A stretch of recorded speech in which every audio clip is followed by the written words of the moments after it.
Bismillahirrahmanirrahim. Assalamualaikum warahmatullahi wabarakatuh. Semangat pagi. Oke, macam-macam sekarang ya kan, yang penting tetap ada di ruangan ini. Oke, kita lanjut pembelajaran kita. Tadi teman-teman mungkin ada sebagainya kesulitan masalah evaluasi. Oke ya, bingung Pak, ya kan sebagainya terus ngepek dan sebagainya. Nah ini hal yang wajar, ya kan, karena yang saya butuhkan adalah bukan benarnya sebutan istilah-istilah yang saya jelaskan tidak, tapi yang saya inginkan dari rekan adalah inovasinya, jadi rangkumannya atau kreativitas dari yang kita tadi, aplikasinya, kreativitasnya bagaimana, ini yang menjadi poin utamanya itu. Nah, sekarang kita masuk ke pembahasan.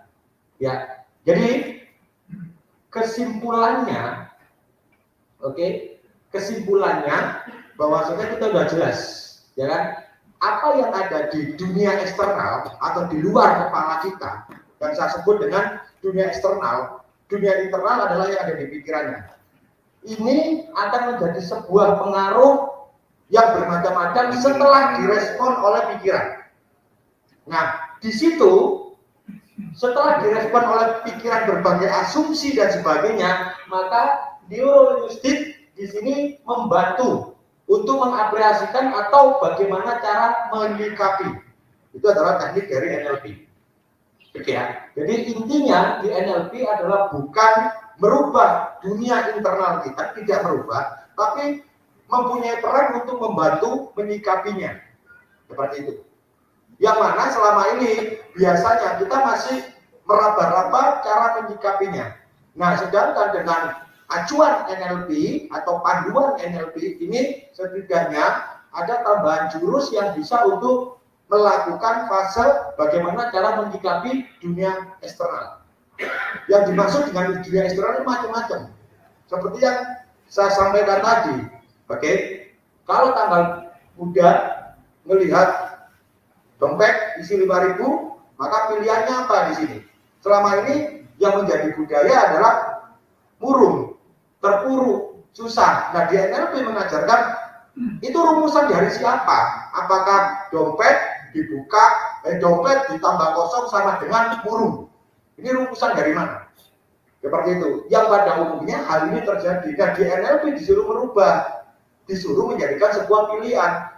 Dompet ditambah kosong sama dengan apa kira-kira? Semangat. Seperti itu. Makanya saya pernah yang notabene ya sekali banyak sekali orang-orang mengatakan barang siapa yang kejatuhan cicak, ini tandanya apa?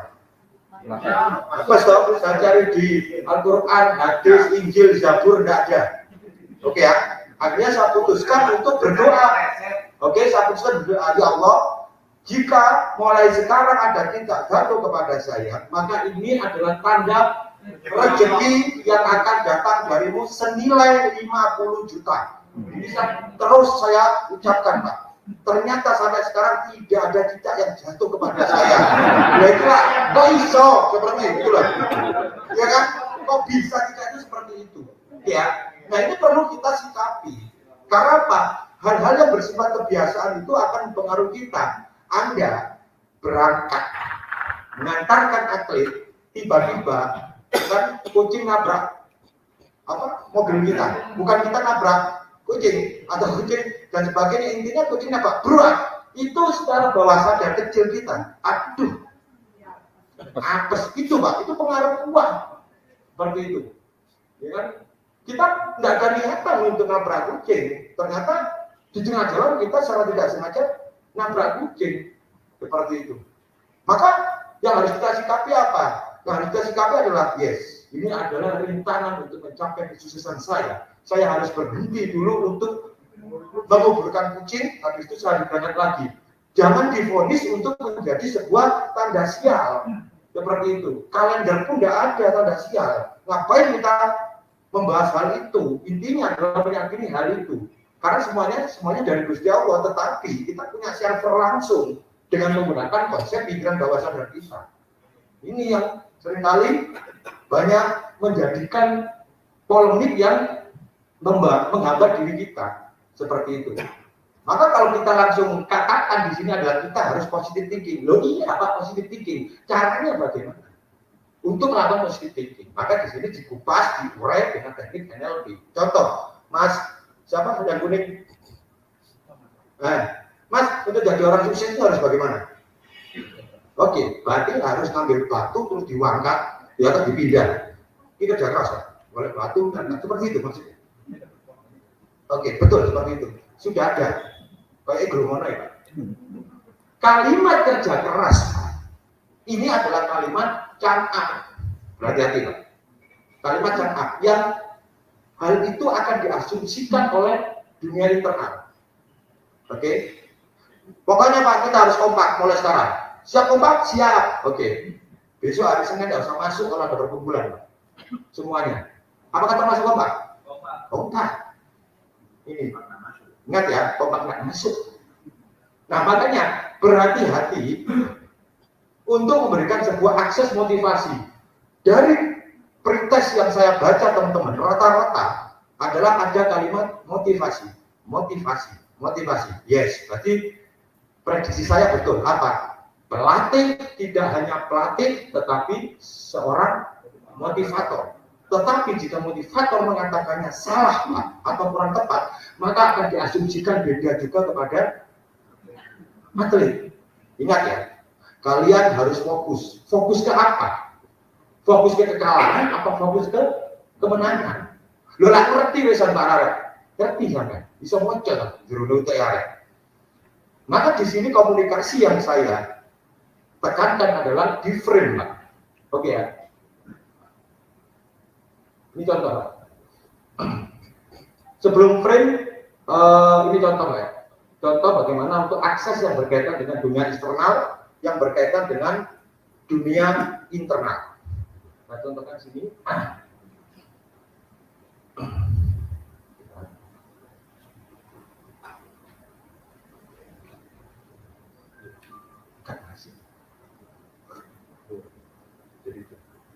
Oke, ini contoh, Pak.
Oke, baik.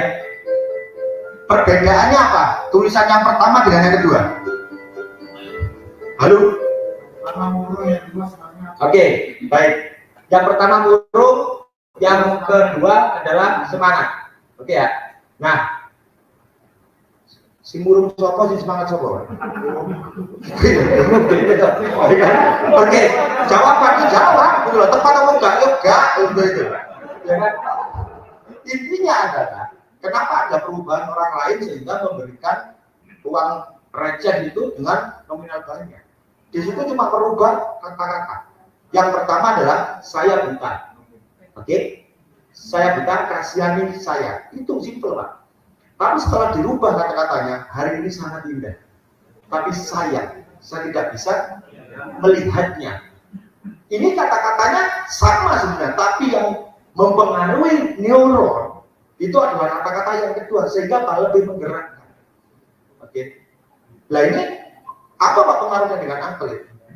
akan perlu sentuhan kinestesis, akan perlu sentuhan perasaan.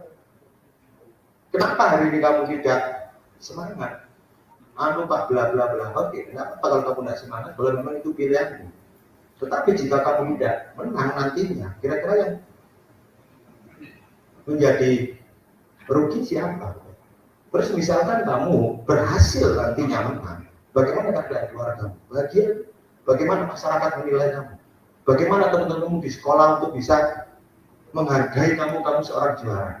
Oke ya.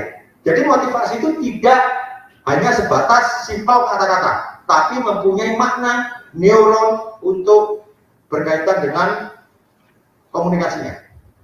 Oke ya. Gambarannya, saya buta saat kenal anakku, itu Pak. Tapi setelah dirubah, hari ini sangat indah. Tapi sayang, saya tidak bisa melihat. Intinya sama-sama memberikan informasi kalau saya buta, tapi pemaknaan yang berhubungan dengan neuron ini, Pak, juga akan mempunyai sebuah proses yang berkaitan dengan apa? Perubahan perilaku. Karena pada dasarnya, oke, pada dasarnya manusia ini bergerak 5-3 ini, Pak. Ya kan? Pola komunikasi, pola pikir, dan pola perilaku sudah diajar seperti itu. Oke, ada teman kita bawa mobil, Pak. Biasanya kalau latihan sesama pelatih itu bawa Vega, Pak, etek-etek, Pak. Setelah itu bawa mobil baru. Kira-kira, Pak, pola komunikasi kita pada diri kita itu apa kira-kira? Dengan melihat fenomena seperti itu. Kira-kira apa, Pak? Ada satu kantor nih, ya kan? Ada teman kerja itu yang biasanya bawa motor butut, Pak. Tiba-tiba dia pakai Avanza atau Xenia baru yang keluaran paling akhir. Kira-kira apa, Pak? Muncul di pikiran kita, komunikasi diri kita itu apa kira-kira? Oke, macam-macam, Pak. Allah paling rental, oke. Allah paling misil, ya kan? Allah paling pinjam. Maka komunikasi ini akan mempengaruhi pikiran kita sehingga perilaku kita pun mengarah ke nyicil, nilai, rental seperti itu, Pak. Yes, ngepet dan sebagainya. Ya kan? Beda lagi loh, Pak. Kalau ada teman kita bahwa yes, tahun ini jatah lu Avanza, tapi tahun depan jatah saya untuk Pajero. Kan seharusnya gitu deh, Pak. Sehingga apa? Pola pikirnya kita mengarah ke situ, Pak. Oke? Sehingga apa? Perilaku kita pun juga kebanyakan akan mengarah ke Pajero. Seperti itu. Loh, kalau tidak rezeki ya Allah. Sip, Pak, kalau kita ngomong rezeki, kita harus ingat, Pak, rezeki ada dua, mutlak dan ikhtiar. Nah, goib pasti ikhtiar, Pak. Iya, kan ikhtiar kan nggak tentu toh, berarti goib. Kan seperti itu, Pak. Oke ya. Makanya saya pernah tanya, Pak, kenapa di Islam ada sholat duha? Katanya memperlancar rezeki. Lo ngapain? Kita lancar-lancarkan kalau memang sudah di dalam perut sudah ditentukan rezeki kita. Seperti itu. Ngapain ditarik-tarik lagi? Karena kita sudah ditentukan rezeki. Ternyata di balik itu, Pak, ada rezeki yang berkaitan dengan rezeki ikhtiar, di mana rezeki ikhtiar ini yang bisa menambah dari rezeki mutlak tadi. Nah, kita kan mengharap rezeki ikhtiar ini, Pak. Makanya kita mulai dari akses-akses yang berkaitan dengan pola komunikasi, pola pikir, dan pola perilaku, Pak. Makanya balik ke akses atlet, berhati-hati dengan akses komunikasi. Karena itu akan menjadi pola pikir mereka, sehingga perilakunya pun juga apa yang kita ucapkan. Kita ngomong goblok, keseringan mengatakan hal itu ke atlet, Pak, pola pikirnya atlet akan menjadi goblok. Seperti itu. Sehingga apa? Perilakunya pun juga mengarah ke goblok. Oke ya, saya tidak menyuruh rekan-rekan merubah cara memotivasi, tidak, tapi lebih banyak kalimat-kalimat motivasi ini mengarah ke neurologi. Karena mempunyai pengaruh. Dua contoh yang sudah saya berikan, ini adalah akses yang real dan setidaknya berpengaruh pada psikologi seseorang. Seperti itu. Ini contohnya. Saya beri gambaran lagi.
kaitkan dengan dua materi yang tadi kita bahas, kira-kira komunikasi apa sih yang dilontarkan beliaunya di dalam bawah sadarnya kira-kira? Tidak ada kata terlambat. Oke, tidak ada kata terlambat. Ada lagi, Pak? Optimis, ada lagi? Pasti bisa. Ada lagi, Pak? Semangat. Coba kalau dia mengganti kalimat dengan saya wis tuwek. Bagaimana?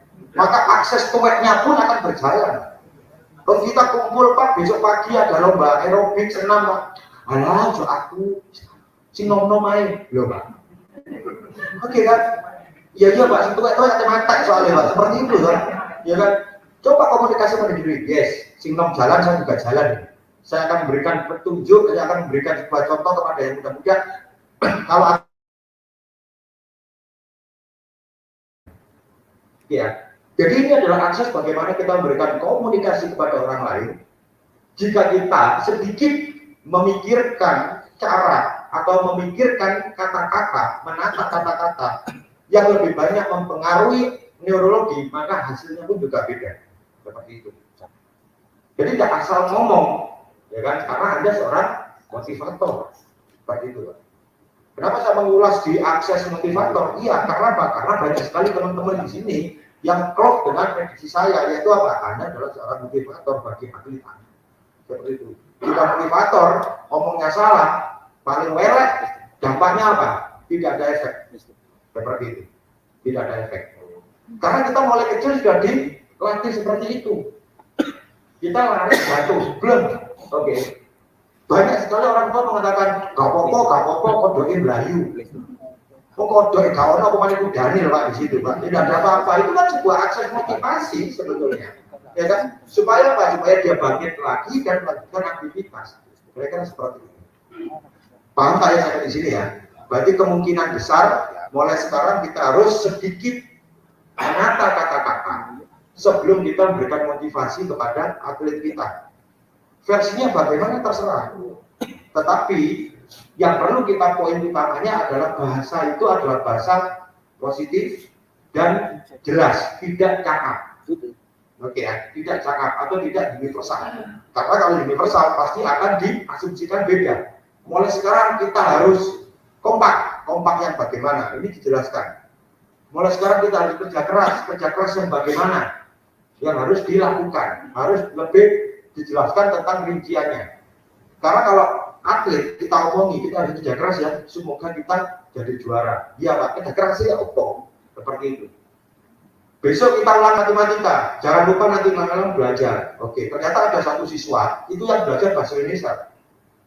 Paginya hasil matematikanya jelek, ditanya sama gurunya, kamu semalam udah belajar? Kira-kira jawab apa ya? Belajar. Oke. Sesuai arahan Bapak. Belajar apa?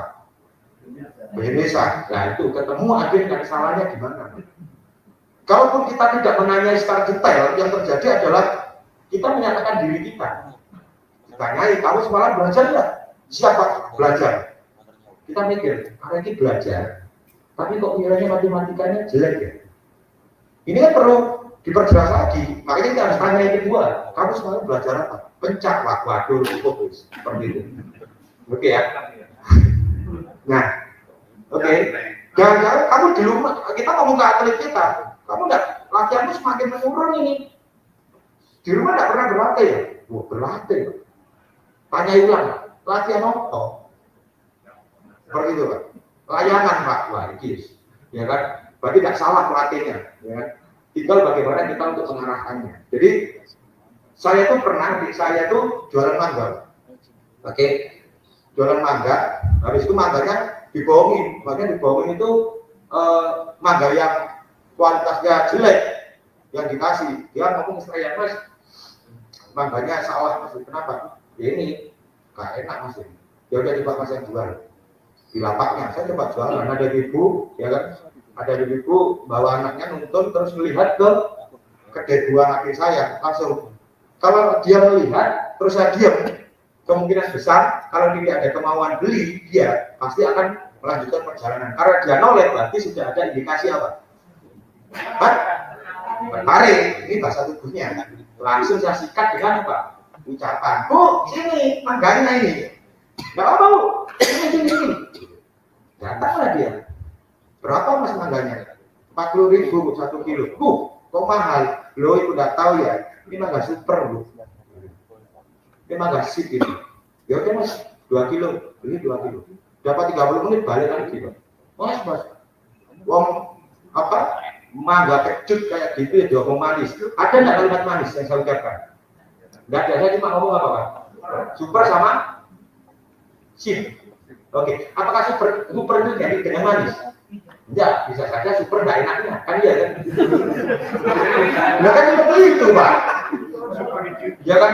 Belum berarti kan itu orang bodoh pak yang terima. Bukan masalah orang bodoh, semua ini ada berkaitan dengan dunia internal pak. Man is the territory. Apa yang ada di pikiran kita itu belum tentu sama dengan apa yang ada di dunia luar.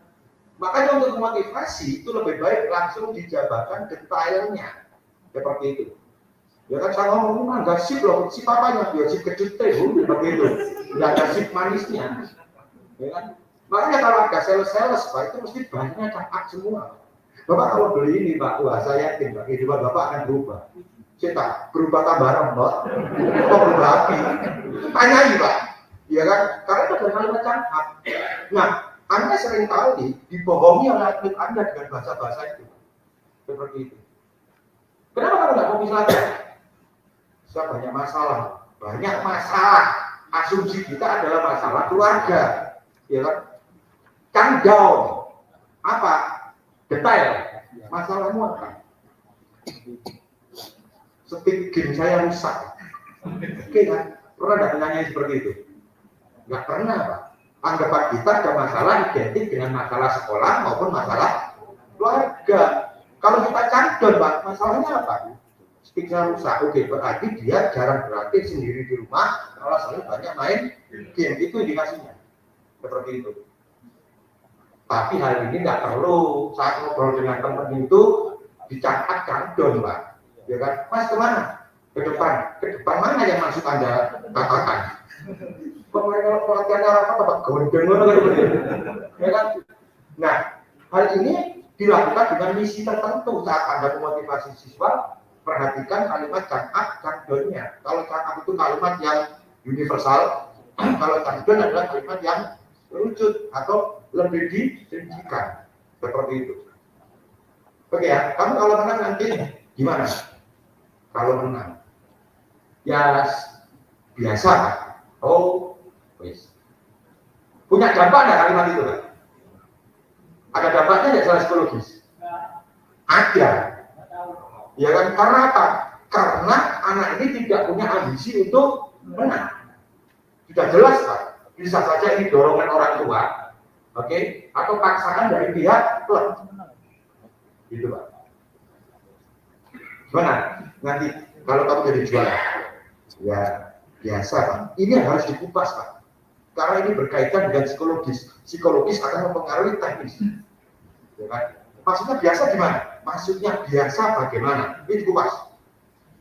Ya enggak tahu Pak, berarti dia tidak ada motivasi untuk juara. Sekuat apapun pelatih, karena psikologis yang di dalamnya ini sudah tidak ada motivasi untuk juara, maka langsung untuk bisa mencapai prestasi. Seperti itu. Orang ngomong lumayan, ya kan? Ini berarti di dalam pikirannya nggak punya jawaban, gitu loh. Maka kamuflasenya apa? Dengan kalimat lumayan. Anda diundang teman Anda masak di rumah, makan masakan di rumah. Mas, datang ke rumah, saya baru belajar masak. Oh ya, datang beneran. Digigit.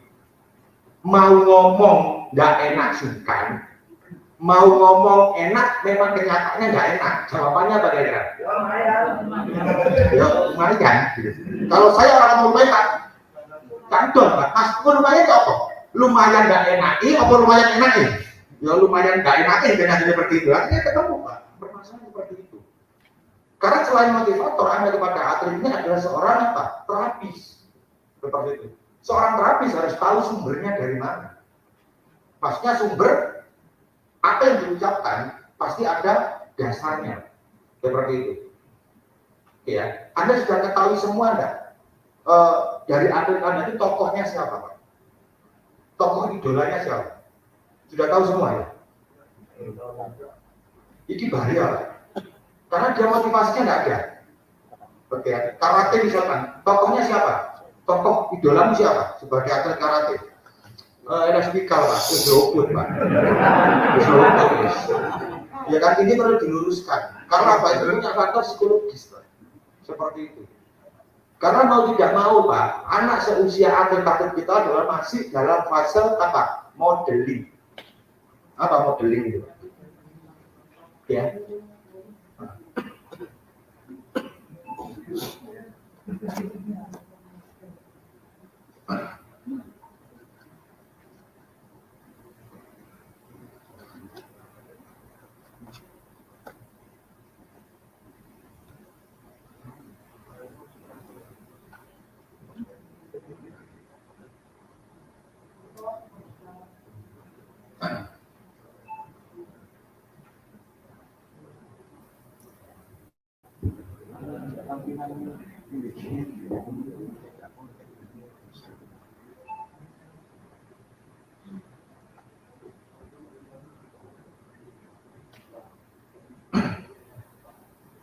Ya, jadi Pak, usia anak-anak yang kita ini, yang kita didik, itu rata-rata paling tua berapa sih Pak? Maksimal berapa? Untuk ikut pemprov? Maksimal 21 Pak. Itu adalah masih fase modeling Pak. Apa? Modis tidak Pak. Modeling itu adalah meniru. Oke ya. Kalau bawahnya itu langsung diapresiasikan, ditirukan Pak. Harus melihat Superman, ambil sarung, diikat, gayanya kayak Superman. Itu modeling Pak. Dan usia, bahkan usia modeling ini usia yang bisa dikatakan terus sampai usia 50. Apa? Meniru, masih ada sosok yang ditiru. Seperti itu. Jadi kalau modeling, ini adalah bagaimana teknik kita untuk mengarahkan atlet kita meniru tokoh, terutama tokoh yang bersinambungan dengan cabur itu, Pak. Seperti itu. Ini branding, Pak. Ya kan, yang menciptakan yang saya jelaskan tadi pagi, apa menjelaskan tentang self image, Pak. Siapa idolamu? Kalau petinju, ya kan, siapa idolamu? Elas Pikal, Pak. Yakin Elas Pikal. Ya, Elas Pikal itu kalau latihan gimana sih? Gak ngerti Pak, ya bahkan bukan idolamu. Minimal tahu bagaimana sejarahnya dia berlatih. Kalau nggak tahu Pak, tapi dia menyebutkan idola, kita jelaskan. Nah kita literaturnya dari mana Pak? Sekolah di Google Pak. Ya kan? Seperti itu. Ini sesuatu yang mempunyai pengaruh efek psikologis. Seperti itu. Nah, modeling ini adalah bagaimana kita untuk bisa memberikan sebuah gambaran, memudahkan kita untuk apa? Mendukung anak ini seperti siapa, sosok tokoh dari atlet itu. Oke ya. Makanya kita perlu sedikit mengupas itu, diketahui dari informasi anak didik kita. Nah, modeling itu mempunyai akses, ya kan? Kalau nggak punya tokoh gimana Pak? Ya tingkat keberhasilan. Ini contoh kecilnya. Ini contoh kecilnya. Oke.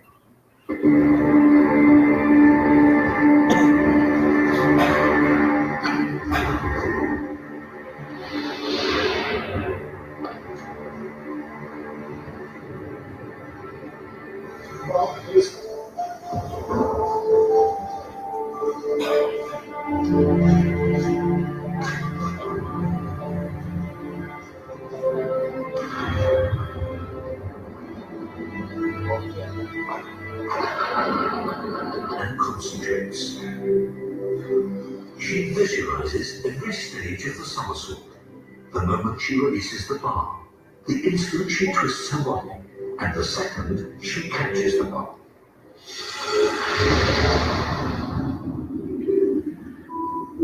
Scientists have discovered there's a region of the brain that's activated when we imagine a body movement.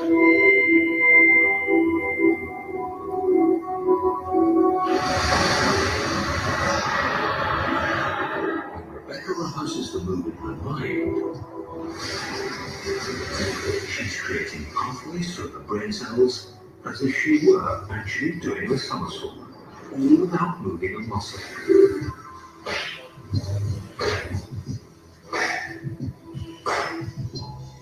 means that when she does perform it for real, she should find it easier, because the pathways in her brain are already in place.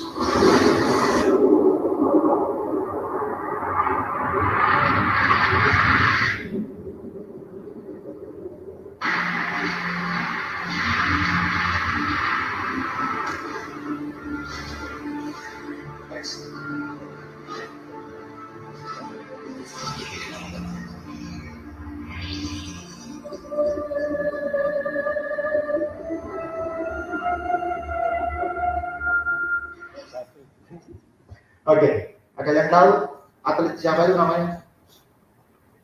Ada yang campur ini enggak? Ayo Bu Anak, ada enggak siapa itu barusan Bu Anak? Siapa? Rebecca Owen. Oke ya, Rebecca Owen. Seperti itu. Nah, dia pelatihnya menggunakan teknik NLP, Pak. Ya kan? Melihat anak didiknya atau Rebecca Owen gagal melakukan sebuah gerakan-gerakan, tidak memarahi, justru memberikan akses untuk apa? Meditasi.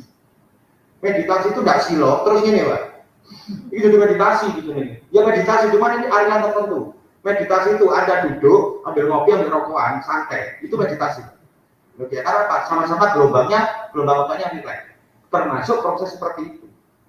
Oke, pelatihnya mau begini, kamu bayangkan untuk bisa melakukan gerakan itu, buat gambaran di pikiranmu. Jadi akhirnya Rebecca Owen itu berdiri, tutup mata, fokus, membayangkan dia melakukan akses gerakan yang selama ini gagal, dibayangkan berhasil secara berulang. Bawah sadar akan merespon. Karena bawah sadar itu tidak bisa mengenal ini bayangan atau nyata, maka kebanyakan akan direspon nyata. Seperti yang Anda lakukan tadi siang. Lengket, ada lemnya? Ada lemnya Pak? Nggak ada, terasa berat Pak. Ini adalah efek dari pikiran bawah sadar yang akan mempengaruhi fisik. Sama yang dilakukan dengan Rebecca Owen tadi. Kita membayangkan neuron otak bekerja, jereng, seperti itu Pak. Kalau bayangnya khayalan Pak, bagaimana? Ya efeknya juga nggak masuk akal Pak.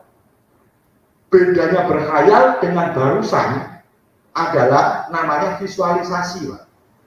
Apakah barusan bisa disebut berkhayal? Bukan. Kalau berkhayal itu tidak masuk akal. Tapi kalau visualisasi adalah masuk akal. Saya duduk membayangkan besok pagi saya bangun terus banyak uang di depan rumah saya. Ini visualisasi apa khayal? Nah, apakah ada efek? Ada Pak. Itu kalau sering dilakukan membayangkan di rumah banyak uang. Suatu saat dia keluar lihat daun itu kayak rumputnya duit Pak. Makanya di kelompok gini duit sampai duit. Ya kan? Karena sama-sama punya efek Pak. Seperti itu. Oke ya.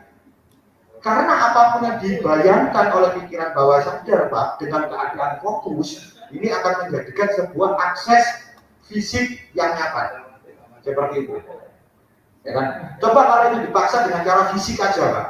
Bisa, cuma agak lama Pak. Maka perlu break state. Break itu apa? Keluar dari teknis. Lakukan teknik psikologis. Memandu untuk membayangkan kamu berhasil melakukan hal itu. Maka neurologinya akan bekerja. Otomatis ada perubahan. Oke ya, paham saya di sini? Paham ya? Seperti itu. Jadi, faktor psikologis mempunyai peran pendukung dari teknis. Jika teknis sudah dilakukan berulang-ulang tidak, maka jangan dipaksa. Break state. Lakukan dengan cara psikologis. Seperti itu Pak. Ini memudahkan nantinya kembali untuk melatih dengan cara teknis akan menjadi kemudahan Pak. Seperti itu. Jadi membayangkan yang masuk akal, bukan membayangkan yang tidak masuk akal. Misalkan yang lompat tinggi, ya kan saya akan membayangkan diri saya lompat dengan ketinggian 1.600 kaki dari permukaan laut untuk Mars sampai seperti itu. Ya kan? Apakah bisa? Bisa Pak, dibayangkan seperti itu. Tapi efeknya pun juga tidak masuk akal seperti itu. Ngeblank Pak. Ya kan? Karena apa? Karena bawah sadar itu pinter Pak. Kalau diajari tidak masuk akal, maka efeknya juga tidak masuk akal. Tapi kalau diajari masuk akal, efeknya juga masuk akal. Seperti itu. Oke kan? Ini efek dari yang berkaitan dengan akses modeling. Ada pertanyaan sampai di sini? Ada pertanyaan Pak? Halo. Turu kabeh ta, Pak? Halo. Ya, ngantuk Pak SBY itu punya itu tipuan, Pak. Anda sekolah belajar ngantuk itu tipuan. Karena apa? Waktu istirahat pasti tidak ada yang ngantuk, Pak. Oke, ya, itu tipuan, ya kan? Ikuti aja tipuannya itu, Pak. Gitu, mau ngantuk gini, Pak. Baru tentu kayak mobil kerokokan buat yang ngerekam, ya. Nah, ya kan? Nah, yang ngantuk itu pengaruh dari pikiran sadar, Pak. Ya kan? Bahwa sadarnya itu sebelum ingin belajar. Oke? Nah, itu yang berkaitan dengan apa? Visualisasi. Oke ya. Maka tujuan saya tadi menyampaikan ke Bapak Ibu sekalian, harus ada tokoh sosok untuk memandu mereka supaya dia melakukan akses modeling seperti siapa. Seperti itu. Oke kan? Karena kebanyakan orang-orang kepingin jadi tentara, kepingin jadi polisi karena pernah melihat tentara dan polisi. Tidak mungkin dia setiap harinya melihat Hansi terus saya akan jadi pilot. Ini kemungkinan kecil, Pak. Oke ya. Nah, kenapa? Karena melihat tentara gagah, melihat polisi gagah, aku pengen jadi kayak gitu. Ini muncul semangat untuk mengarah ke jadi TNI atau jadi Polri. Nah, sama kita memandu anak-anak kita untuk mempunyai sosok tokoh, atlet dunia. Ini adalah mengarah tujuannya kita memberikan sarana neurologinya bekerja supaya dia semangat keinginannya untuk menjadi seperti atlet dunia yang menjadi idola. Seperti ini. Itu gambarannya. Paham sampai sini, Pak? Paham ya? Ada pertanyaan? Sudah ada gambaran, Pak? Jelas? Jelas? Jelas ya? Oke. Jelas. Oke ya. Baik. Oke. Baik Bapak. Tadi saya menyebutkan ada istilah apa? Visual ya. Ada istilah visual, auditory dan kinestesis. Bentar.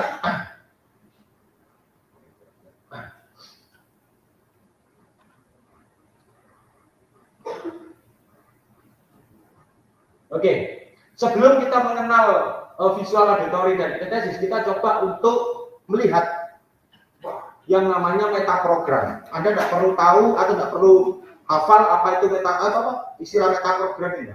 Metaprogram ini adalah mengetahui caranya dengan cara komunikasi, mengukur semangatnya anak-anak ini untuk jadi juara.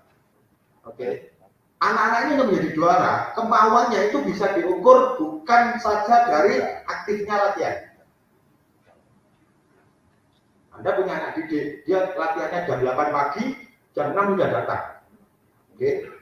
Setiap kali latihan jam 8, jam 6 sudah datang. Kita memvonisnya anak ini sebagai anak apa, Pak? Yakin. Oke, misalnya ini, dia akan lebih nyaman berangkat keluar dari rumah supaya di rumah tidak disuruh-suruh. Perhatikan. Iya. Seperti itu Pak, makanya ada pelatih sih pernah ngomong, ini Pak paling niat Pak, kenapa niatnya? Ini Pak, ya kan latihan jam 10 pagi Pak, subuh sudah ada di lapangan Pak. Pasti niat, tak tanyai, bro, kenapa kok datang pagi? Kalau di rumah itu mesti disuruh Pak. Oke, berarti dia adalah akses melarikan diri. Perhatikan, kita jangan tertipu dengan hal itu. Ternyata kita tidak memprediksi hal itu, kita menganggap dia anak yang niat, waktu perlombaan prestasinya jelek. Nah yuk, padahal kalau latihan itu, wah udah, sok jadi profesor akhirnya kita Pak. Padahal seharusnya jalan sebelumnya. Jadi gini, metaprogram ini adalah sudut pandangnya anak ini terhadap target yang kita tekankan kepada atlet. Makanya ada pertanyaan, bro, kira-kira ingin menang untuk juara tahun ini, untuk cabur tahun ini? Ya, pengen sih Pak. Tapi, berarti peta programnya tentang juara masuk di mana Pak di sini Pak? Masuk di mana kira-kira? Hah? Oke, sampai anaknya ditinggal netok kok. Oke ya. Jadi gini, ada menjauhi mendekati, ada persamaan perbedaan, ada internal, eksternal, ada prosedural, ada opsional, ada general dan spesifik. Tolong ditulis. Oke ya. Ada menjauhi mendekati, ada persamaan perbedaan, ada eksternal, Ada internal dan eksternal, ada prosedural dan opsional, dan ada general dan spesifik. Kalau anak didik kita tanya tentang juara, jawabnya adalah yang biasa saja sih Pak.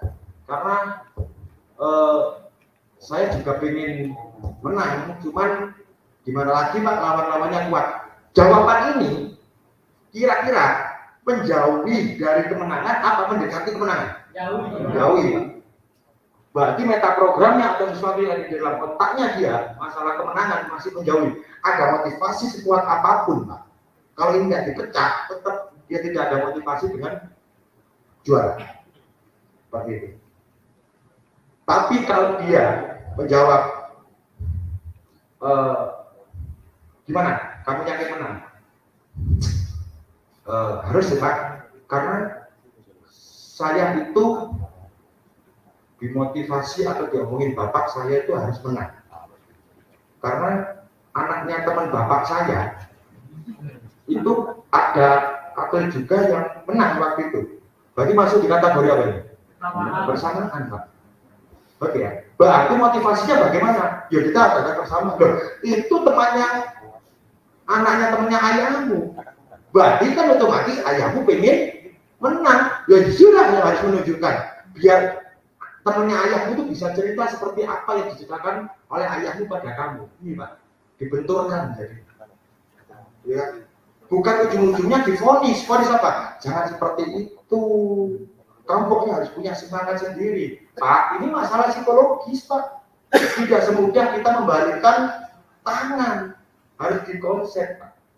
Ya kan? Tapi yang paling mudah daripada bingung, dilihat menjauhi apa mendekati, itu aja Pak. Kalau menjauhi, coba untuk segera dimotivasi dengan konsep motivasinya adalah mendekati dan memang menjadi sebuah target pribadi untuk bisa menjadi seorang juara. Itu Pak. Karena kita selama ini tidak menghiraukan itu Pak. Padahal itu mempunyai pengaruh. Oke ya. Karena apa? Servernya manusia ini kan di sini Pak. Ya kan? Ini akan mengendalikan apapun keadaannya. Kalau sudah ini dikendalikan dengan cara yang kurang semangat untuk mencapai juara, maka teknik yang kita berikan setiap hari akan hilang saat mendekati arena pertempuran. Seperti itu. Paham di sini? Ini namanya metaprogram. Oke ya. Jadi kalau besok saya tanya, Mas, metaprogramnya anak didiknya soal juara gimana? Mendekati Pak. Keren Pak. Ambisinya kuat. Ini dikatakan nih, enggak Pak. Terus asumsi dari mana? Kira-kira Pak. Wah ini apa? Oh ya seperti di terapi pelatihnya itu atletnya Pak. Oke ya. Ini masalah metaprogram. Jadi apa? Kita harus mendeteksi ini dulu, ya kan? Supaya apa? Supaya nanti keselarasan untuk memberikan teknis ini tidak sia-sia.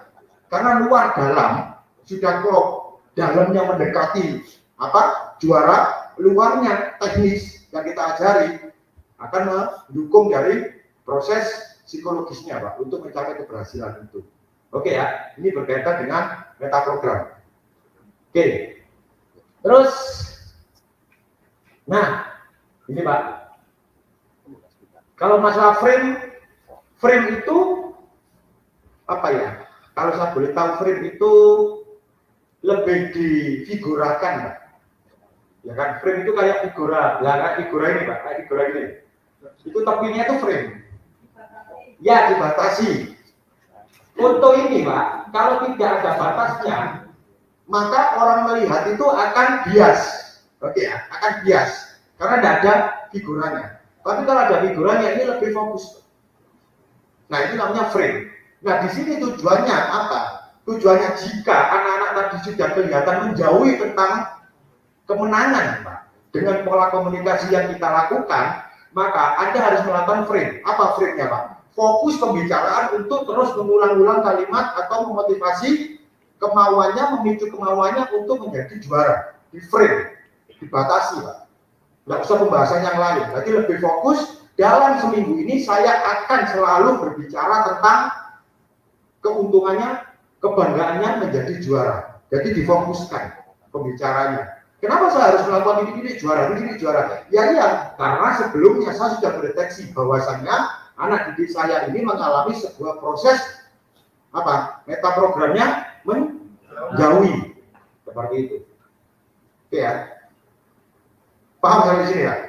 Ya ini baca yang itu rotok ini, rotok bingung. Terus ngewantuk ini apalagi perokok, Pak. Oh itu bingung nggak karuan.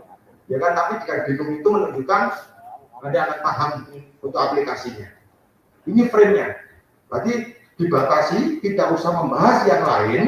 Membahasnya cuma dua, apa? Teknis dengan kemauan atau kebanggaan atau keuntungan jika menjadi juara. Seperti itu. Maka tugas Anda sekarang adalah coba lihat anak-anak ini lebih banyak menjauhi kemauan untuk menjadi juara apa mendekati. Seperti itu. Kalau dari komunikasinya menjauhi, Pak, kita punya PR 2 nih, Pak. Yang pertama adalah membuat sebuah komunikasi lebih di-frame, lebih difokuskan ke kemauan yang besar untuk menjadi juara. Berikutnya adalah menambahkan teknik-teknik tentang cabur itu sesuai dengan style Anda. Seperti itu. Paham ya, Pak? Nah, sekarang gini. Mas, laptop menurut Anda gimana? Laptop itu apa? Ya, laptop itu ya cuma alat untuk menyimpan data seperti komputer biasanya. Oke. Yang kedua, ada orang lain ditanya, Mas laptop gimana? Wah, laptop itu luar biasa, Mas. Itu kalau laptop, ya kan? Saya harus tahu berapa speknya. Saya harus tahu berapa memorinya. RAM-nya berapa? Saya harus tahu. Nah, perbedaan dari jawaban ini, perbedaan ada di mana? Kalau masalah frame tadi, enggak, kalau dibandingkan dengan frame tadi, masuk di mana? Hah? Sorry, kalau di meta program tadi masuk di apa orang ini? Soal laptop. Oh kan? Spesifik. Seperti itu. Berarti kalau masalah laptop dia spesifik. Otomatis ini adalah bekal kita. Kalau menjelaskan sesuatu, Pak, harus lebih spesifik. Karena secara mindset dia lebih nyaman untuk mendengar informasi yang spesifik. Seperti itu. Mas, cewek Mas, males lah. Semua iku arek wedok, oke. Berarti kan menjauhi. Nggak suka ya aku cerita soal arek wedok terlalu spesifik. Tapi aku ngomong, Mas, arek wedok, iya ini. Itu rambutnya apa? Berarti dia mendekati dan spesifik. Jadi kalau saya kepingin menarik sebuah kesimpulan atau mengajak dia supaya dia semangat untuk berkomunikasi, maka saya pancing dulu dengan pembahasan apa kira-kira? Hah? Ya apa, Pak? Yang dia senangnya apa? Cewek tadi, Pak. Seperti itu. Makanya dari komunikasi saja kita bisa tahu ya Pak apa yang dia sukai, Pak. Ya kan? Misalkan Pak siapa? Jarto. Pak Jarto, ya kan? Suka tanaman bunga. Oke. Beliau lagi tidak ngomong masalah burung, males Pak. Ya kan kita lemas gitu Pak Jarto gitu. Kita udah tahu nih masalah bunga itu pasti beliaunya senang. Pak, saya di rumah punya tanam ukuran 3 meter persegi Pak. Kalau ditanami herbal gitu cocoknya tanaman apa ya? Itu langsung gini Pak. Ini Mas, sama tak uri ya. Pasti semangat Pak. Bukan masalah ininya, bukan masalah tanamnya, tapi yang kita pentingkan di situ apa ya? Hah? Yang kita butuhkan apa di situ Pak? Iya mendekati Pak, memicu dia untuk lebih semangat seperti itu. Oke ya, bukan kita penting mendapatkan informasi soal tanaman tadi tidak, tapi kalau kita sudah orangnya capek, murung terus kita ajak soal burung, kira-kira bagaimana keadaan? Gimana kira-kira? Gimana? Iya pasti lah apa sih kok? Ini ngomong malu, sesuatu ini, segera, semenengah ya. Itu Pak, karena pada sesuai dengan hobi. Seperti itu. Oke ya. Nah makanya kita punya PR paksakan dengan cara komunikasi supaya anak-anak kita ini bisa melakukan sebuah proses pendekatan kepada yang namanya bersahabat dengan yang namanya apa? Juara tadi Pak. Saya tuh kalau mengajarkan anak-anak suka matematika, tidak saya ajari matematikanya Pak. Ini akan menambah masalah lagi. Tiap hari kita ajari hitung-hitungan, bosen Pak. Tujuan saya kan biar anak ini Pak apa? Biar suka matematika, tidak seperti itu, ya kan? Disuruh senang matematika, setiap hari disuruh ngitung, kira-kira tambah senang apa tambah judit Pak? Tambah budre, Nah terus Pak solusinya? Solusinya adalah minimal kita ajari yang paling mudah dulu dengan cara apa? Turun bawa buku matematika. Oke ya. Ke guru matematika kalau ke sekolah jabat tangan Pak. Itu kalau ke guru yang lain ciumnya 1 kali diarahkan. Mulai sekarang kamu harus cium tangan guru matematikamu 4 kali. Jadi ada sesuatu yang mudah dan lebih dilakukan Pak. Ini untuk menjaga supaya dia suka kepada matematika. Karena apa? Selama ini jika anak-anak tidak suka pada pelajaran matematika, termasuk kepada gurunya pun juga tidak suka. Pernah ngalamin nggak kayak gitu? Hah? Ya kan, guru matematika sekarang waktunya matematika Pak, gurunya telat Pak, sebenarnya yes, nggak teko, baru gurunya teko, tuh, bol teko, noy, gitu loh Pak. Oke ya, ya. Makanya yang harus dilakukan apa? Sukai dulu yang lebih mudah dan anak-anak mampu untuk melakukan minimal Pak kepada gurunya ini trust, suka dan apa? Kepada gurunya saja suka Pak. Sehingga apa? Sehingga nanti mengarah bahwa sadarnya untuk suka kepada mempelajari matematika seperti itu. Nah sekarang anak-anak kita ke diri kita Pak, ini bagaimana tanggapannya? Suka Pak? Kita ini disukai anak-anak Pak kira-kira selama ini Pak? Halo? Bisa buyar Pak? Disukai pada zaman. Oke, disukai sejak mana? Oke, kamu mau? Yang penting ada yang disukai Pak, tiba nggak belas. Ya kan? Ya. Suka tapi sukanya apa gitu ya? Maksudnya suka diajak komunikasi, kedekatan, tingkat emosionalnya jalan seperti itu. Karena Anda bukan orang tuanya, sehebat-hebatnya Anda pelatih, Anda bukan orang tuanya. Seperti itu. Tapi kalau motivator iya, karena Anda juga sebagai motivator bagi anak-anak. Seperti itu. Paham ya Pak ya? Sampai sini ya. Intinya adalah kita harus tahu sampai di mana kedekatan anak-anak, sudut pandang kedekatan anak-anak tentang kalimat juara itu Pak. Oke, tentang kalimat juara ini harus betul-betul untuk kita pahami. Karena kalau sudah ngomong juara terus, aduh harus Pak, wis Pak.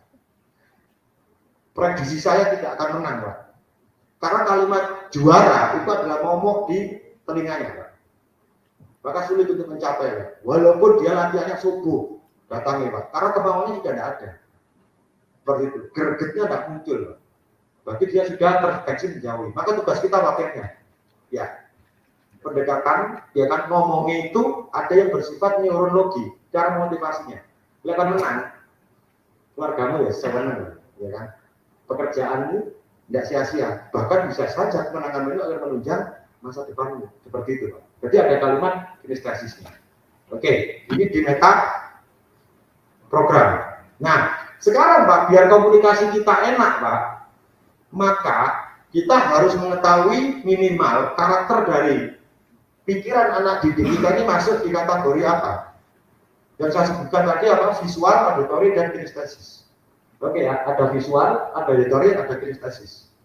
Kalau auditory adalah pendengaran, kalau visual adalah penglihatan, kalau kinestesis adalah rasa. Oke ya. Jadi zona nyamannya dia itu kalau dimotivasi pakai gambaran apa pakai kata-kata saja. Kalau kinestesis enaknya itu, oke, dia lebih nyaman, lebih banyak dimotivasi yang berkaitan dengan apa? Dengan kebanggaan, oke, dengan rasa jika menang. Nah itu adalah akses yang berkaitan dengan ini, akses yang berkaitan dengan karakteristik pikiran, karakteristik otak dari anak didik kita. Oke ya. Ada yang atlet cabur yang atletnya cuma 2 orang di sini, ada enggak? Oke. Cabur apa Mas? Dansa. Oke, dansa cuma 2 orang lah ya. Dari 2 orang itu yang namanya siapa Pak? Atletnya? Nama? Radel. Ya? Radel. Radelnya? Raymond. Oke. Raden ini termasuk kategori Raden. Hah? Raden. Iya, Raden. Raden dengan Raymond. Radel dengan Raymond. Ya. Wis mudun nanti Raymond ini. Oke ya. Kalau Raden ini karakteristiknya banyak ke visual, auditory, apa kinestesis? Enggak tahu Pak ya, wajar. Oke ya, nah ini harus tahu sebetulnya. Oke ya, harus tahu. Ya, identiknya Anda mengetahui visual dari mana? Dari cara saya menyampaikan. Jadi, bukan itu kalau dari cara saya menyampaikan itu berarti Anda. Iya. Oke. Lihat saya. Melihat. Berarti kalau enggak diterangkan dengan kita kata-kata itu susah untuk menangkap. Tapi kalau saya menggerakkan terus ya terus. Oke, bisa saja itu tidak kinestesis. Bisa saja seperti itu. Oke ya. Karena ciri-ciri kinestesis itu harus seperti itu. Oke ya. Nah, tetapi tidak masalah. Yang penting informasi Anda bisa diterima. Ini titik poinnya. Nah, sekarang kalau yang caburnya anak buahnya banyak, Pak. Ini yang Pak ini, Pak. Oke. Oke ya. Nah, cara paling mudah itu adalah cara dengan melihat bola mata, Pak. Oke ya. Non sewu, Pak. Ini non sewu. Kalau yang kero ya Allah, Pak. Oke ya. Paling mudah itu adalah dengan bola mata. Saat kita ajak bicara, Pak, bola matanya ini banyak mengakses kemana kira-kira? Oke, akses bola matanya. Karena tidak mungkin orang bicara petenteng ini itu tidak mungkin. Tidak mungkin, Pak. Oke ya, terutama kalau dia berpikir sesuatu, itu pasti bola matanya pasti bergerak. Ini alami. Semuanya orang pasti melakukan seperti itu. Oke ya. Jadi kalau bola matanya banyak mengakses ke atas, bukan ke atas gini Pak ya, tapi samping kanan atas, samping kiri atas, ya kan? Bukan ke atas terus irengnya hilang kaributin itu. Ya itu nazar jadi Oke. Oke. Nah, tapi kalau banyak aksesnya ke atas, kanan atau kiri nanti saya bedakan. Nanti saya jelaskan bedanya apa kanan kiri. Kalau ke atas itu rata-rata kanan maupun kiri adalah orang yang visual. Oke ya. Orang visual. Orang visual itu mesti Pak, kalau ngomong itu banyak ke akses atas, kanan atau kiri. Tapi kalau aksesnya nyampe kanan atau kiri, ini banyak aksesnya adalah auditori. Ya kan? Dia lebih nyaman untuk mendengar. Kalau disuruh duduk di tempat ruangan yang tadi ketata gitu loh Pak, ya orang ketata, orang-orang visual itu pasti di depan Pak, pasti. Bahwa dia akan mengarahkan Zu orang visual, Zu lebih nyaman di depan, coba. Oke? Kalau orang auditori di mana kira-kira? Tengah atau belakang? Belakang. Dia nggak butuh siapa yang ngomong, tapi dengar suaranya. Oke. Kalau yang tengah rata-rata orang kinestesis, Pak. Yang dia akan merasa aman, nyaman. Depan ada orang, yang mungkin ditunjuk sosinyitan. Oke. Ya, belakang ada orang, ada yang awal. Dia merasa nyaman di tengah. Itu orang kinestesis, Pak. Cirinya seperti itu. Ini rata-rata, dominannya seperti itu. Oke. Jangankan atlet, istri Anda. Oke, ini masuk kategori mana kira-kira? Empu, Pak. Tapi jangan sampai brutal, Pak ya. Nanti sampai rumah besok. Enak ngomong. Ma, 2 hari ini pas training ngapain aja di rumah? Terus dulu motor ini sini. Oh iya, visual.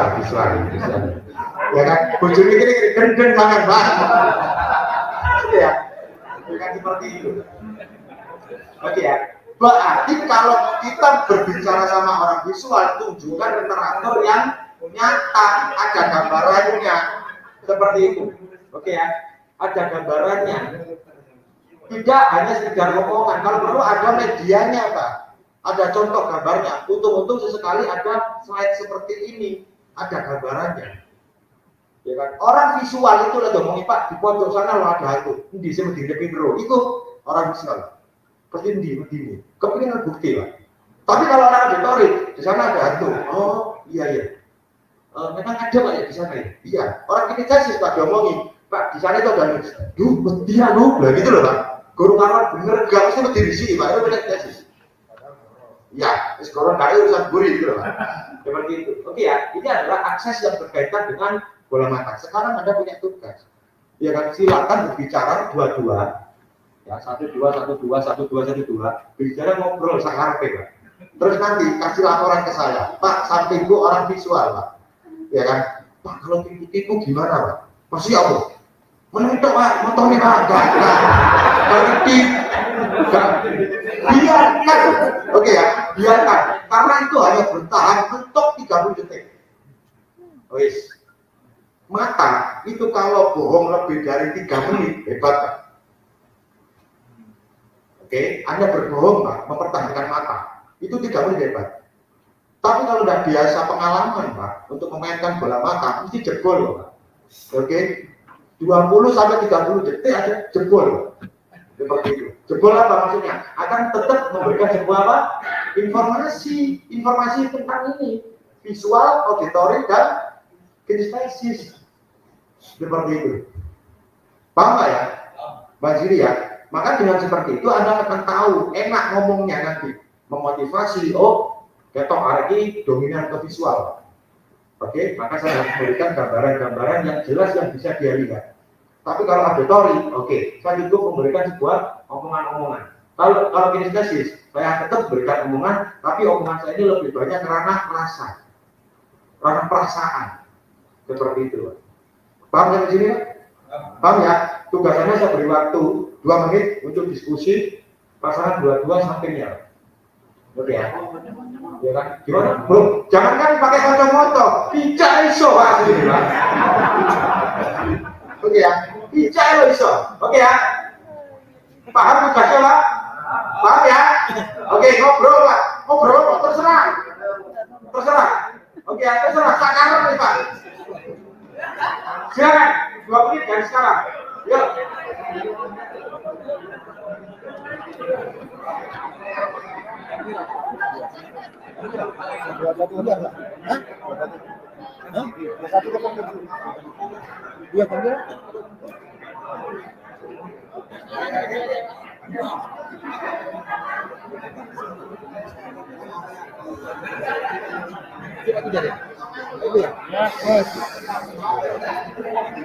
Ada betul.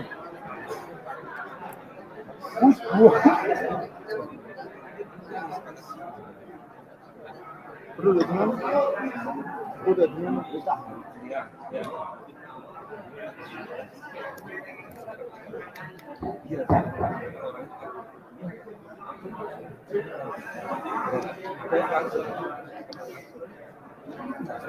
Lebih jelas. Itu yang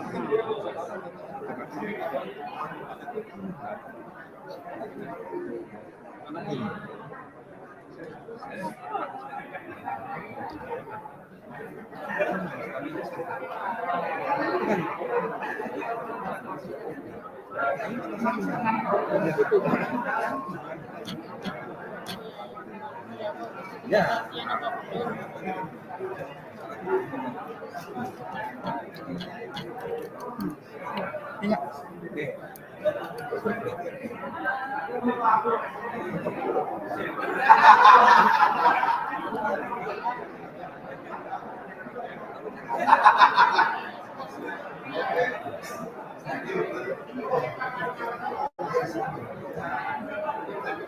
Oke cukup? Yes. Halo.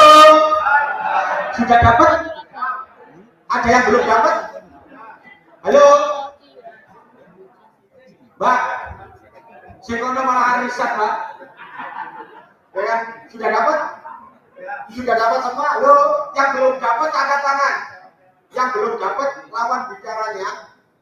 Akses yang lebih banyak digunakan. Konsep pikirannya apa? Ada? Yang belum dapat? Dapat semua ya? Sebelahnya apa Mas? Hah? Yang mana? Visual ya? Visual. Mas, lawan bicaranya? Visual ya? Mas, lawan bicaranya? Visual ya? Mas, lawan bicaranya? Visual. Lawan bicaranya? Apa Pak? Visual semua. Lawan bicaranya? Visual semua. Lawan bicaranya? Visual. Perhatikan Pak. Kenapa kok sampai muncul visual? Perhatikan. Kenapa kok kebanyakan visual pertanyaannya Pak? Jangan kita memberikan pertanyaannya asal. Oke ya, asal. Oke ya, Mbak sudah tadi bertiga, sudah berdialog, sudah lawan bicaranya apa?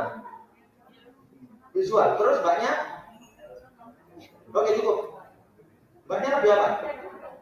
Enggak, mbaknya kinestesis. Perhatikan.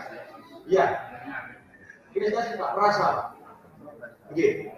Gini loh Pak, kalau ngobrol biasa itu pasti banyak dukure, banyak atas, tapi untuk mengetahui aksesnya yang paling mudah itu kasih sebuah pertanyaan yang dia harus menggali database. Contoh, Mas, SD lulus tahun berapa? 9. Waktu itu di SD itu guru yang disukai siapa? Ya? Gurunya saya. Dia guru apa? Oke, cukup. Matanya bertahan, tapi bahasa tubuhnya tidak bisa hilang. Apa? Gerakan tangan, auditori. Biru Mas, sama ngerjain trainer ya. Oke ya? Berusaha terus Pak matanya ya. Tapi tangannya gerak terus Pak. Orang auditori kalau bergerak tangan tidak lebih dari atasnya pusat. Gitu Pak. Dikit-dikit kadang-kadang gerak tangan. Orang visual Pak, itu gerakannya wow. Obat tabir, seperti itu. Pertanyaan saya adalah berusaha untuk menggali sesuatu yang sudah pernah dilalui. Lulus SD tahun berapa? Mikir nggak kira-kira? Mikir. Orang mikir itu ini pasti bergerak. Oke, karena sudah tahu rumusannya kan bimasnya, matanya berusaha ditahan. Tapi tetap bahasa tubuhnya tidak bisa ditahan atau disadari. Oke, auditori lagi. Seperti itu. Kalau ditanyain, tes mana Mbak? Wes, adus Pak. Iya. Ya gerak Pak ini Pak. Ya kan? Tapi kalau ditanya Mbak, rumahnya di mana?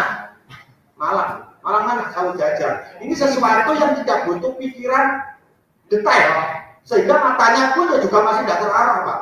Mbak Sita, dulu zaman pertama kali disakitin laki-laki itu hari ini. Ada segini Pak. Oke, berarti kinesis.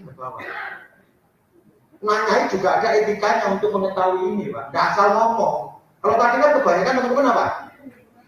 Asal ngobrol kan? Ya asal. Nggak apa-apa karena belum tahu teknik. Oke, sekarang coba lakukan bodoh-bodoh ngerti jurusnya saya ini kuat-kuatan.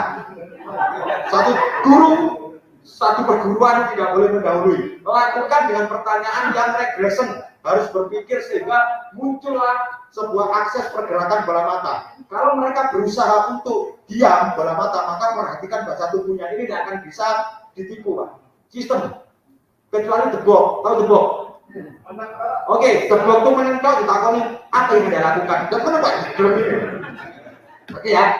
Yes, 2 menit untuk mengetahui karakteristik. Jadi tidak asal visual. Ya, ayo ngobrol. Ayo Mas Bro, ngobrol. Ayo.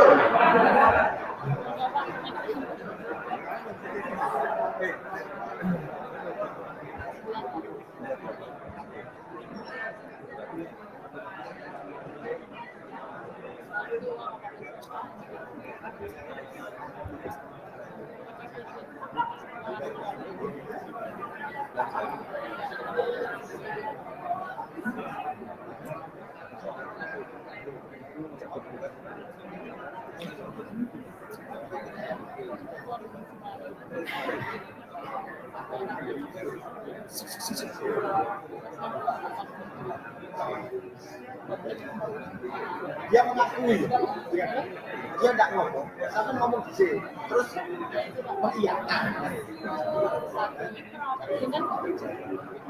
Alhamdulillah sekarang ada betul.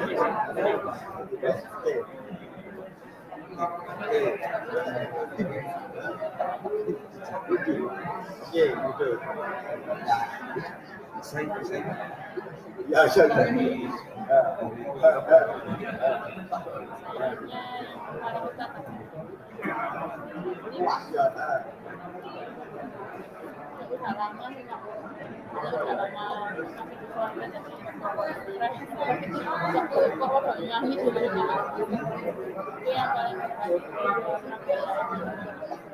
Ya, bisa. Ya.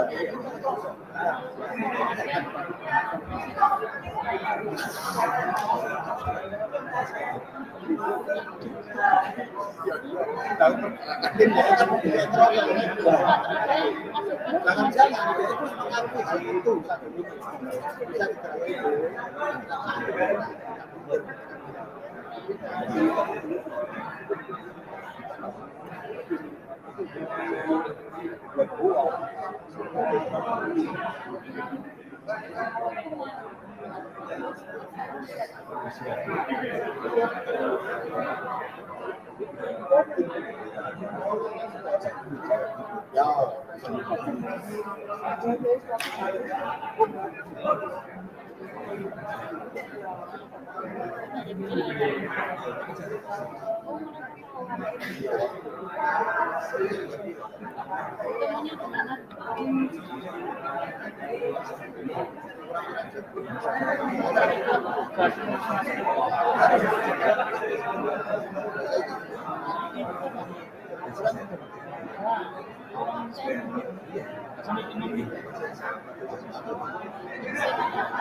Oke, cukup. Halo. Dapat Pak? Dapat? Oke ya, lebih ini ya. Halo, lebih terperinci ya dapatnya ya daripada yang awal ya. Seperti itu Pak. Nah ini ditolak Pak. Walaupun sudah sama-sama tahu ilmunya, karena ini sistem. Ya kan, selama manusianya masih hidup, pasti bekerja sistem. Paling enak itu sudah yang pertama bola mata, yang kedua adalah bahasa tubuh. Ini berkaitan, berkaitan. Ya, ketemunya apa tadi Pak? Sebelahnya. Ketemunya? Ya, Bapak ketemunya audiovisual. Terus Bapaknya? Ketemunya visual apa auditori? Auditori. Tadi ngomong visual semua Pak. Seperti itu. Karena pertanyaannya landai atau pertanyaan dialognya omongannya biasa. Oke, tapi setelah diakses sesuatu yang regression itu kembali ke masa lampau. Itu akan ketemu Pak. Nah terus apa Pak bedanya kanan kiri? Gini, ada istilah Pak. Orang itu kalau ngobrol bola matanya ke kanan atau ke kanan atas, ke kanan samping atau ke kanan bawah. Di sini tertulis apa? Di sini adalah visual contractor. Istrinya adalah dia melakukan sebuah proses kebohongan. Dulu Pak, dulu itu ada keilmuan psikologis, orang kalau ngomong banyak akses bola matanya ke kanan, itu pasti bohong. Ternyata saya kupas, saya pecah. Bentar Mas. Kalau bohong saya yakin tidak, tapi apa? Melakukan sebuah imajinasi Pak, ngarang. Kalau ngarang sama bohong ini abu-abu. Kalau bohong, oke, pasti ngarang. Tapi kalau ngarang belum tentu bohong. Buktinya apa? Coba kamu sekarang membuat puisi, buat puisi Pak. Ya apa gaji aku saisone. Pasti ini proses apa? Ngarang nggak Pak? Apakah itu bohong? Tidak. Tapi kalau bohong pasti ngarang. Seperti itu. Ya dia mau bohong, pasti ngarang. Makanya orang yang mengakses ke kanan Pak, bola matanya ke kanan, ini belum tentu bohong, karena bisa saja lagi proses apa? Ngarang, mikir, kreativitas, itu ke kanan. Tapi kalau kiri, itu kebanyakan akses mengambil data yang sudah ada. Oke ya. Contoh, Mbak, rasanya gula itu gimana? Manis. Kalau rasanya hamdutut, mikir, masih boleh aja deh Mbak, gitu loh. Akses bola mata itu boleh ya. Karena nggak pernah ada namanya hamdutut di database-nya itu nggak ada. Ya kan? Makanya ada setiap detik bola mata itu kanan, set opo hamdutut itu nanti ngarang dikeliru, ya kan? Jadi awalnya saya tanya, kalau rasanya hamdutut gimana? Itu ke kiri dulu, set digolek database. Oh kau no, so aku tak coba ngarangnya jawabannya itu lah. Seperti itu. Karena nggak pernah ada. Tapi kalau saya ngomong gula, kenapa dia jawab manis? Karena sudah merasakan dan rasa manis itu tersimpan di database. Seperti itu. Yang ada di bawah sadarnya. Gitu ya. Habis itu yang bawa yang ngarang gue gimana? Ya. Wah, itu kok baru nggak ngerti. Oke ya. Paham ya sampai sini ya? Berarti Pak, bola mata itu adalah sebuah jendela informasi, ya kan? Nah ini ada potongan film, kan filmnya masuk akal, ya kan? Asik. Bukan film, aduh itu ya. Right. So, when did you find out Nate was investigating the front?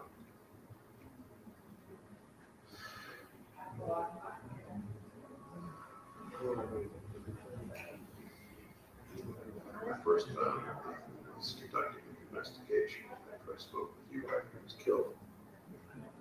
You lied, and I know you lied. Well, you know it, but you read my mind wrong, let it. No, I'm not. I'm reading your eyes. The eyes can't lie.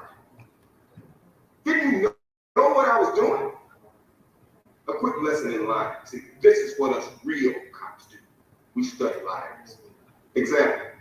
If I ask you a question about something visual, like your favorite color, and your eyes go up and to the left, well, neurophysiology tells us that your eyes go in that direction because you're accessing the visual cortex. Therefore, true. If your eyes go up and right, then you're accessing the creative centers of the brain, and we know you're full of shit. Now, let's try this again. What's your favorite television show? I'm not gonna play your stupid fucking game over there. Oh, why me, Mom? You're afraid we'll catch you on a lie? When did you find out Nate was investigating the front? After I spoke with you. Well, that is a fucking lie if I've ever seen one. Never even blink my eyes, you scum. You didn't have to blink me, Mom. It's your body language. It says you're lying. He's nervous, man. What do you expect from him? Shut up, Frost. You know how this works. It's not just your eyes, Mom. It's everything. If you cough, sneeze, cross your legs, scratch your ass, they're all telltale signs. You can't cheat. You can stare at me with those dead-ass eyes of yours all you want. You can't be persistent. One last question. Do you know who killed Nate?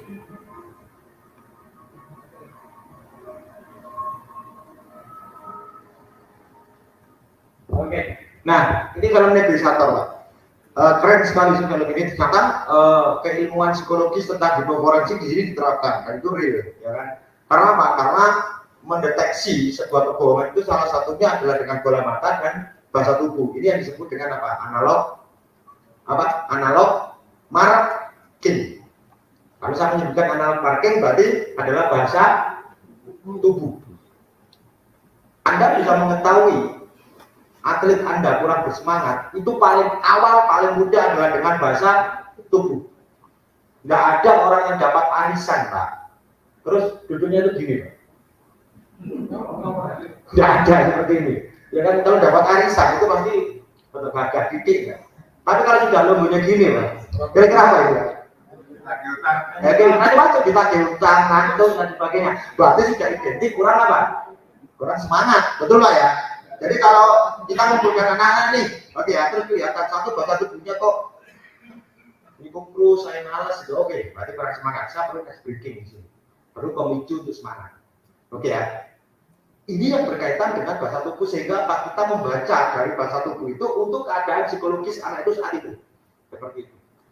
Ya, kalau orang yang semangat, pasti ketok lah. Dari bahasa tubuhnya itu pasti kita baca. Oke, ini sudah semangat, oke. Ada lagi yang kurang semangat, maka hal ini yang harus diobrak, yang harus dibakar lagi dengan konsep teknik pelatihan yang sering Anda lakukan. Yang penting ketok ini nggak semangat ya hari ini.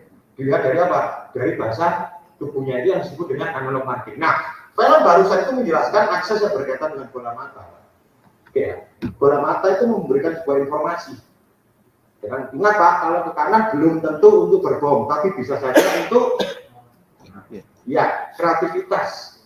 Tapi kalau kiri itu kebanyakan mengambil data base, ya kan, atau data yang sudah pernah dia alami. Tadi, ya kan, mbaknya antara gula sudah mengalami aksesnya ke kiri.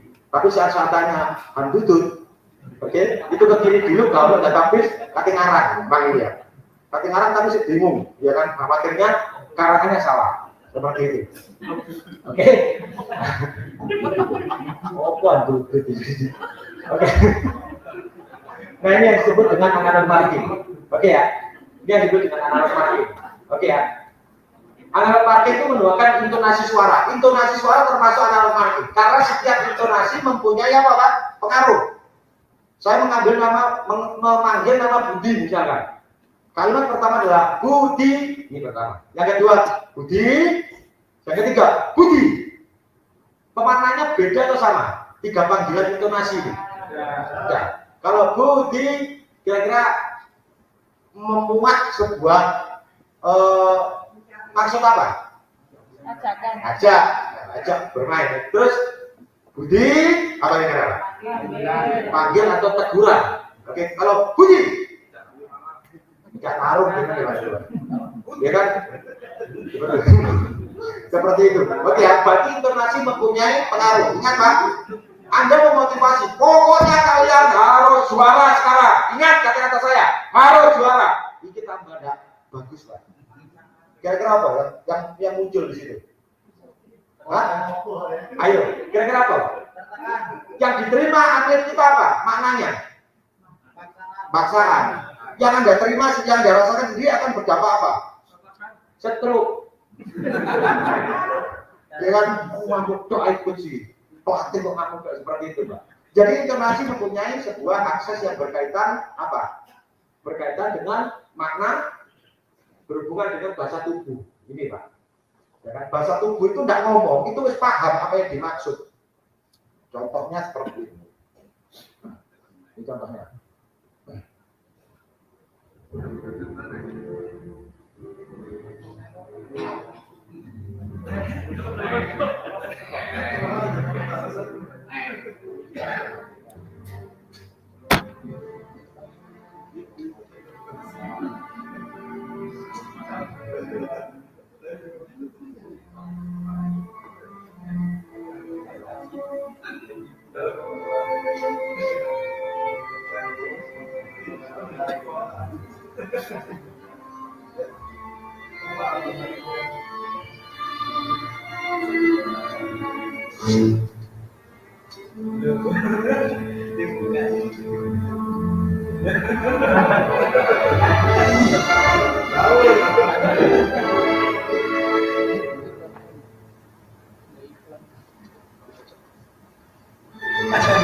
Oke, di situ ada kalimat kata-kata nggak di situ?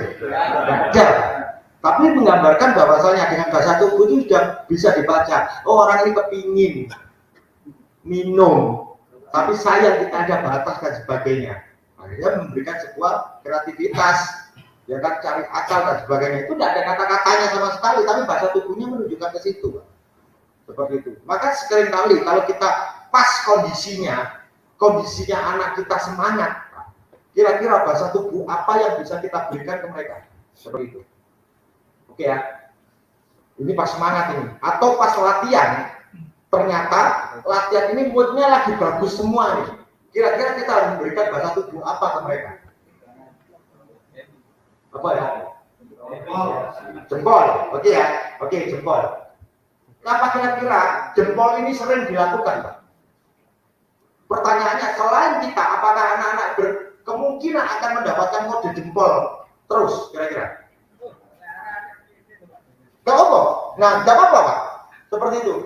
Karena saat mood, ini lagi latihan hari ini, mood, Pak. Oke, saya harus membuat sebuah bahasa tubuh, ya kan? Yang identik dengan menunjukkan hari ini adalah di mana hari yang bagus untuk latihan. Oke ya? Hari ini luar biasa kalian untuk latihan, maka tetap semangat. Nah, tetap semangat itu tapi ngepal, tapi jempolannya di sini, Pak. Bahwa sadar mereka itu menilai saat mood ini ditandai dengan kepalan tangan yang jempolnya ada di dalam. Unik dan khas. Besok saya jelaskan cara membuat anchor. Oh, sekarang jadi tinggal berapa menit ya? Habis ya? Oke, besok saya lanjut besok. Gimana ya?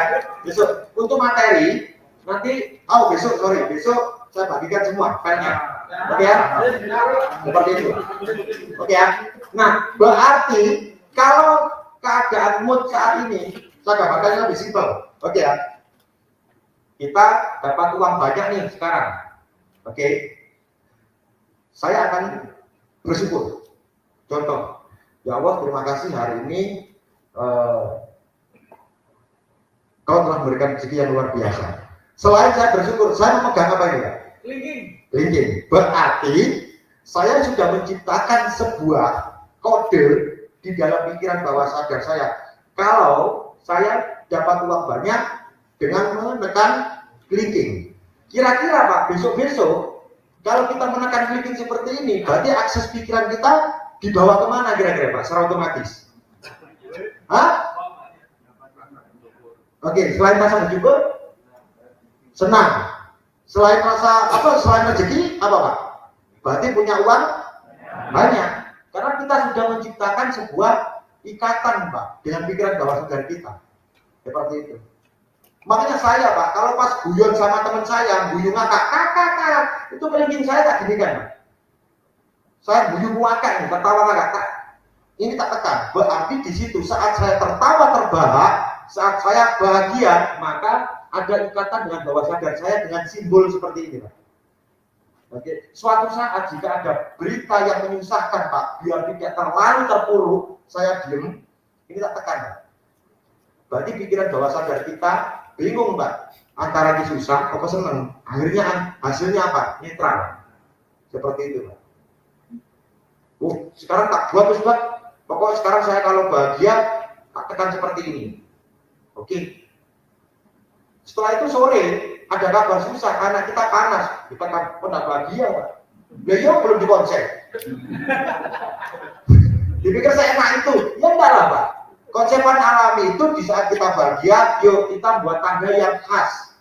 Oke, tanda yang khas. Besok saya perjelas, anchor-nya bagaimana. Oke, ini adalah teknik anchor. Seperti itu. Makanya kalau pas anak-anak pas moodnya bagus, coba simbol yang bagus Pak, unik dan bagus. Ya kan, kalau simbolnya seperti ini gimana Pak? Boleh kan? Hah? Boleh, tapi penilaian atlet kita aneh gitu loh. Hari ini pelatihannya oke, yes semangat. Maka oke, pertahankan itu.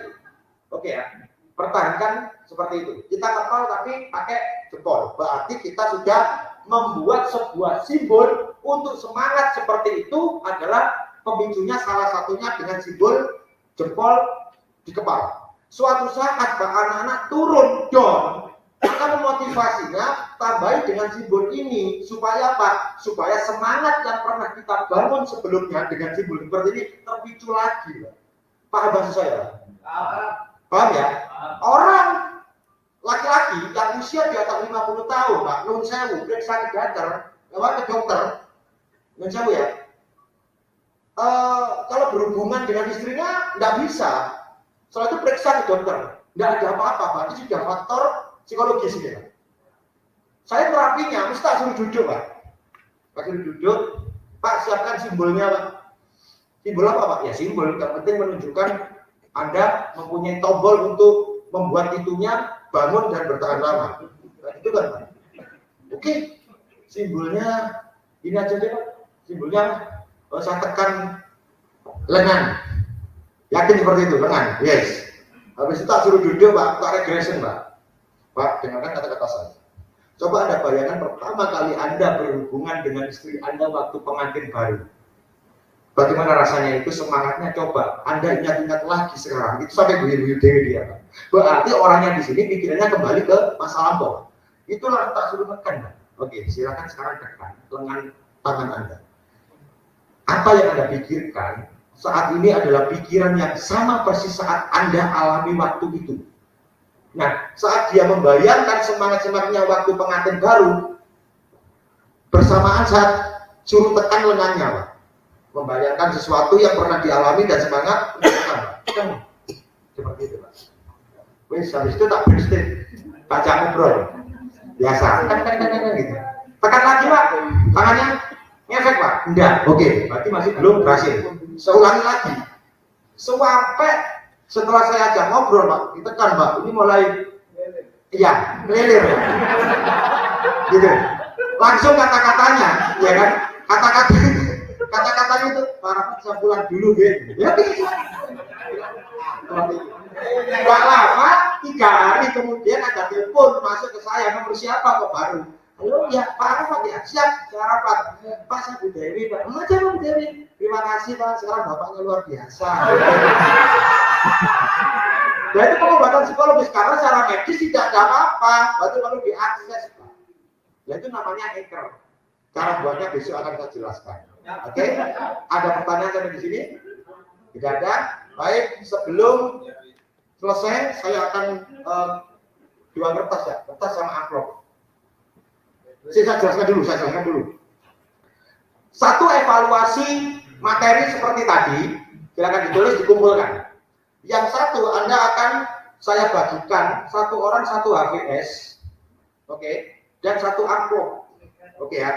1 orang 1 HVS, 1 amplop, ini dibawa ke kamar, oke.